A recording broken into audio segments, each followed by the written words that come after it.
Lifer Key Property Owners Association has questions it needs the government to answer before it pushes ahead with its amendments to the Real Property Tax Act. In a two-page letter to the Deputy Prime Minister and Minister of Finance, Peter Turnquest, the association points out a list of concerns, arguing that real property tax rates and lack of clarification concerning the implications of the definition of owner-occupied has generated what they call substantial dismay, confusion, and much concern within the community. The association says while they fully understand and recognize the need for the government to generate revenues from all possible sources, including real property tax, the principal source of concern is that the change will affect Bahamian citizens, permanent residents, and second-home owners who do not reside in their property for a minimum of 6 months. The association is appealing to the government to quickly clarify the intent of the real property tax amendments and to recognize that the winter resident market is an economic asset to the Bahamas that should be incentivized and not discouraged by punitive taxation. Moving tributes to a man many agree gave so much yet had so much more to offer and bared his soul to all. In this report, our BJ McDermott tells us what life lessons the widow and a former prime minister have pulled from the life of former parliamentarian Fenton Nemore. More than an hour of heart-tugging tributes dominated former cabinet minister and parliamentarian Fenton Nemore's official funeral at Christ Church Cathedral this morning, but in many instances, they were a departure from the norm. In a recorded message came a moving, though humor-tinted tribute from his wife, Cutel, who reflected on the 8.5 years of what she felt was the deepest love, happiest marriage, and true partnership she had with her confidant, biggest support, Cross, her everything. We were soulmates. We loved, we laughed, and we lived. We did everything together. Despite the challenges we experienced, we never lost sight of this. Hey, our lives weren't perfect, but we perfected what we had by putting our trust in God.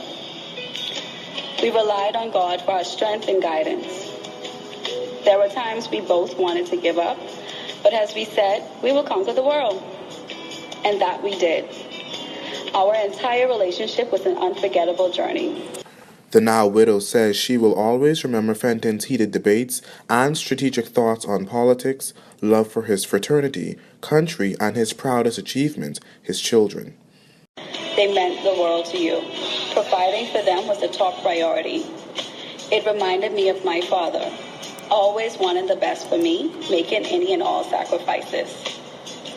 Fenton, I will miss your touch, especially the way you rubbed your face on my nose. I will miss the delicious meals you prepared, like your crab soup, stewed fish, smoked turkey, grilled foods, macaroni, homemade bread, just to name a few. I will miss our arguments. Two strong-headed Virgos at it. But making up was the best part. I will miss you spoiling me, even though you blame Daddy for it. Admittedly overcome with emotion came an equally moving tribute from former Prime Minister Hubert Ingram, who said Fenton's death felt like the replay of a bad dream, as just 6 years ago this same month he stood to pay tribute to former parliamentarian Charles Maynard, who died suddenly in North Abaco in the run-up to the 2012 by-election. Fenton, he said, made a lasting contribution to his family, his community, and the nation. Many men, he pointed out, live longer lives but achieve far less. He was a distinctive voice in tone and content. He commanded my respect and that of his colleagues. Those of you who would engage in debate with Fenton will remember he didn't easily yield a point, and that deep baritone voice and sharp intellectual wit made him appear all the more formidable. Mr. Ingram said he especially liked Fenton for his forthrightness, decency, loyalty, honesty, and mental acumen. A man of conviction who was also bright, confident, articulate, and dynamic. Someone upon whom he could depend and rely on. No matter the number of times we are called on to lay a young person to eternal rest, we continue to believe that there ought to be a difference in the approach of death to the young as opposed to the old. We continue to expect that death stands before the old man's face, but behind the young man's back.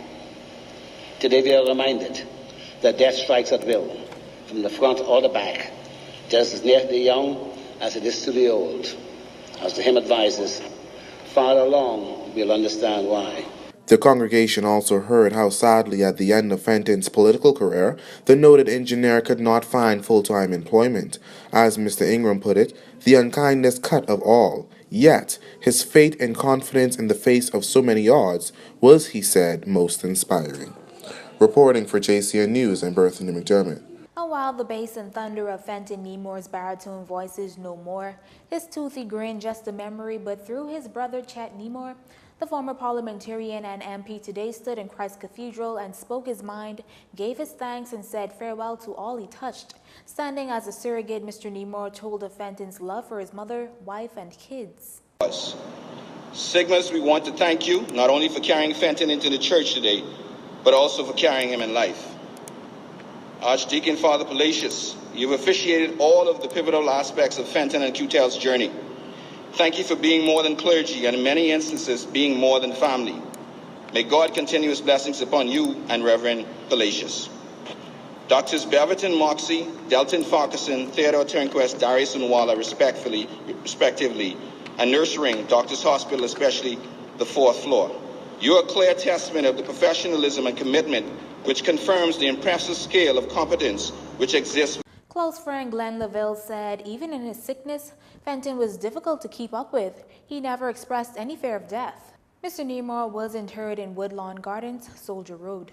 In other news this evening, the government's not giving in on its August 10th Shantytown eviction deadline, and neither is League of Haitian Pastors Association President Pastor John Paul Charles in his bid to have those residents be given first preference at a chance to own one of the newly built government homes on the regained land. We have been talking to the government, and then we're here to continue to appeal to see if they, since they have been living in this area so long, if something can, they can assist them.